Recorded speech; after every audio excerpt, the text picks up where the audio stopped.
Saan naligaw ka? Saan punta mo? Akala ko may flight ka. Punta ako Canada.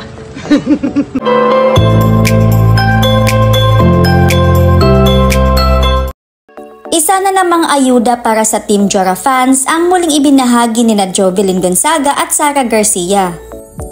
Iba-iba ang ganap ng mga kumares, ngunit masaya ang lahat dahil hindi natatapos ang linggo na hindi magkakasama ang mga magkakaibigan. Sa videong ibinahagi ni Sargento ay makikita natin si Sarah G na tila dumaan muna saglit sa bahay ni Sarge. Siguro ay hindi tuloy ang kanyang flight o sadyang reserve lamang ito. Napaka-cute talaga ng kulitan ng magkumare, halatang komportable na sila sa isa't isa. At nagbahagi din si Mami Sara ng clip kung saan nagpunta sila sa isang food park. Ang maganda talaga sa grupong ito ay napaka-random ang kanilang gala. Mag-food trip lang ay sapat na, ang importante makapag-banding bago simulan ang busy week.